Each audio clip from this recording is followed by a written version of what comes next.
Let's head to the Sunflower Showdown, baby. Let's go to Kansas State at Kansas. And if it wasn't for one missed extra point, Steven, if it was not for one missed extra point by Kansas State, I think you could argue this is one of the hottest teams in the country.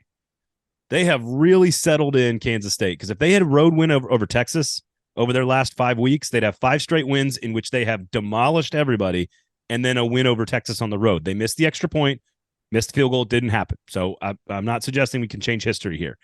The point is that it feels like Kansas State is finding its stride a little bit. Meanwhile, Kansas, without even now its second-string quarterback, Lance Leipold is out there saying things accurately, by the way, that maybe the fan base is getting a little ahead of itself with expectations for Kansas, which, again, I appreciate the honesty. Some people are going to kill him for that. What I've been told is that the fan base is actually receiving that message quite well, which is fine. And then Vegas comes along and says, oh, yeah, by the way, Kansas State -8 on the road.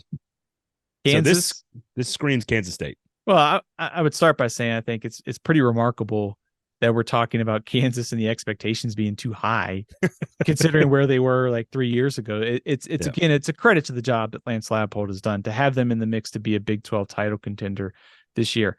I'll buy your point on Kansas State. Like you said, the loss to Texas, their other losses this season by 8 at Oklahoma State and by 3 to Missouri. So 2 losses, no shame in either one. Much earlier in the year. Much earlier in the year, and they I think Will Howard has been playing better the last couple weeks. You can mix in Avery Johnson when you need to as well. The timing of this game really works out for Kansas State, too, because of Kansas' quarterback situation. Jalen Daniels does look like he'll be available. Jason Bean, not sure.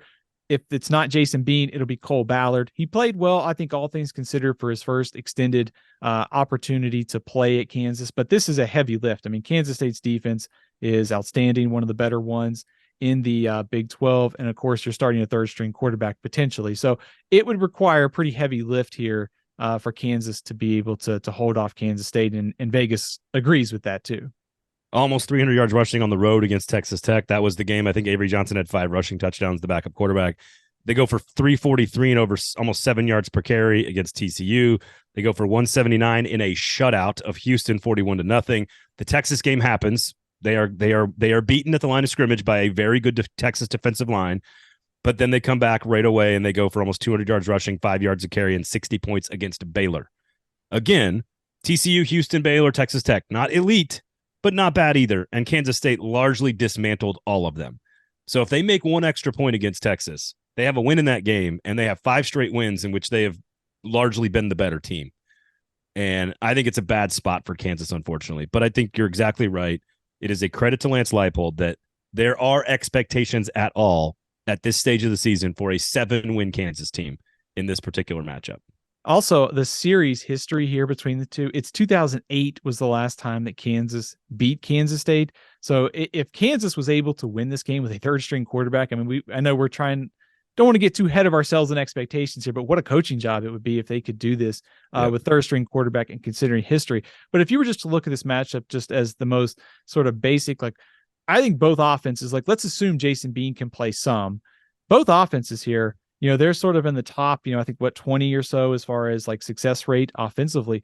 But the biggest difference between the two is on defense. I mean, Kansas State is, in the top 25. Kansas is in the 100s in defensive success rate. So in addition to that, if Kansas is going to win with a third-string quarterback, it is going to need a much better effort defensively to be able to do so against, like you said, a Kansas State team that seems to be finding itself between Will Howard, the ground game, and the defense.